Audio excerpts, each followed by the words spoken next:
नहीं तो मेरा स्पेस की बुलवाओ, मुझे जाना है, हमारे भैया इंतजार कर रही है।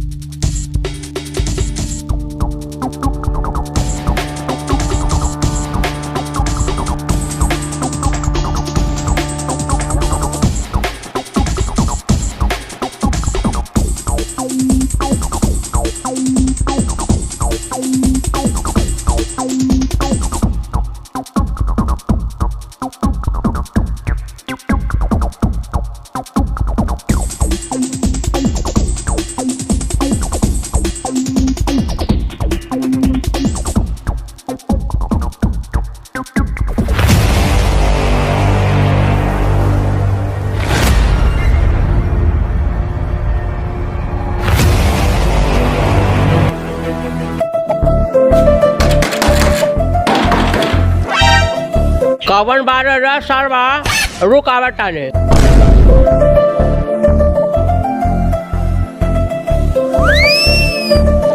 बोल तोरा के का चाहिए?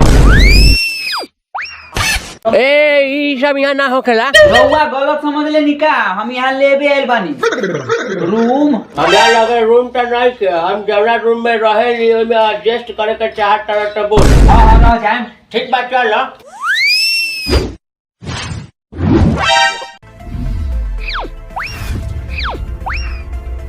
इस सरवा बुढ़ारी में पढ़ता का, कोई बेर से हम टोकत आनी कुछो बोलते नहीं थे। ते सरवा चुपचाप रहबे कि तोरा रूम से बाहर फेंकी। अब कवन सरवा आ गल, एनी टाइम हमरा कौनो न कौनो सरवा परेशान करते रहेला।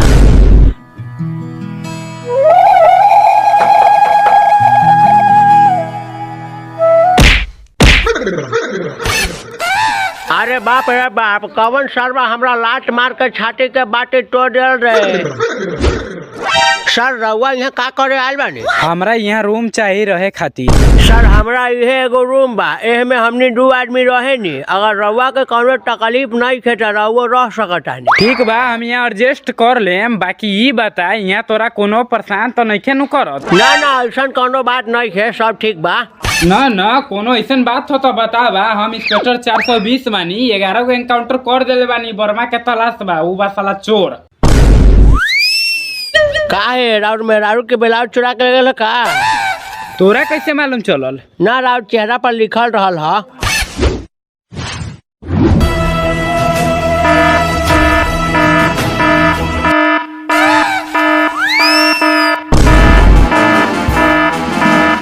तोरा ई कोई तोरा नहीं है तो काम हो गया नहीं हो गया नहीं सर। अहाँ के घोपो मशीन में से ठक ठक आवाज आवता।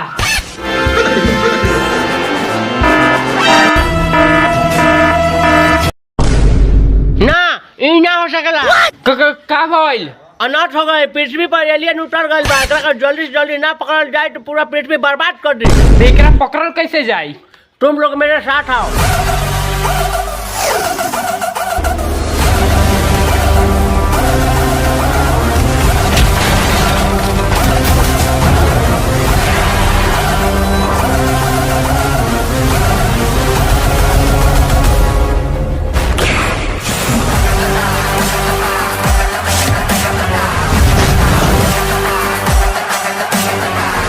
ए सरवा केहन गरीब रे, हेना हेना नाचते नाचते गिर गई।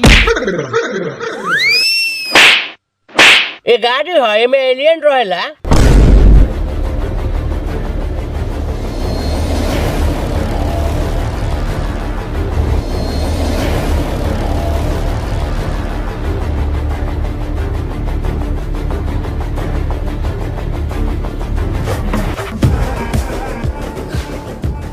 अरे बाप रे बाप रे बाप रे।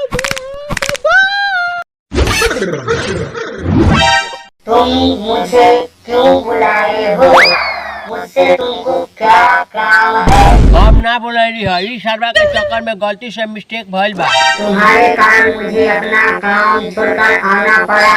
मुझे बहुत सारा काम है। ए एलियन, तोरो यहाँ ये सब होखेला का? ये सब क्या होता है मुझे मालूम नहीं। मुझे अपना काम बताओ, नहीं तो मेरा स्पेस की बुलवाओ। मुझे जाना है, हमारे भैया इंतजार कर रही है। ए तोरो माल बिया का? मुझे 4 बच्चा है और मेरा शादी भी नहीं हुआ है। रहुआ का करो तानी एका जल्दी से खत्म करी। अरे तू पागल बाड़ा, तोरा पुलिस के बना दिल।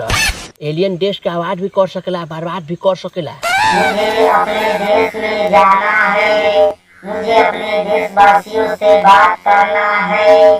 तुम तीनों 2 मिनट रुको।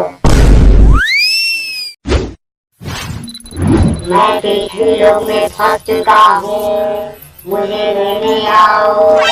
मैं चांद से बहुत आगे आ चुका हूँ, मैं अभी नहीं आ सकता, मुझे माफ करना। मैं 2-4 दिन के बाद आऊंगा।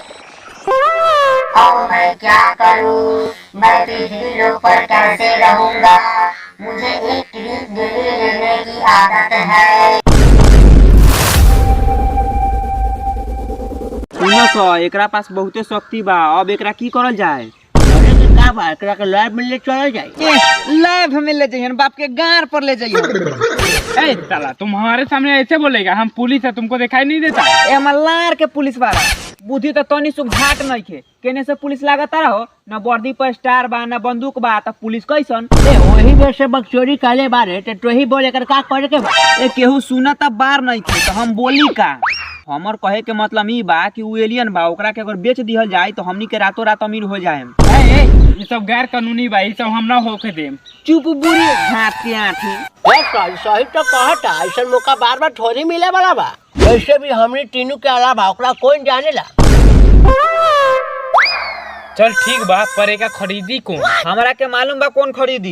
एमे देर कोना बात के लगा फोन। सर हम बिल्लू चोर बोलतानी, हमरा के दुनिया का सबसे महंगा चीज बेचे के बा। बोली रहुआ हम कहाँ जाई? ठीक ठीक बा सर, हमनी के डील फाइनल हो गई। हमनी के एकरा अड्डा पर ले जाए के पड़ी।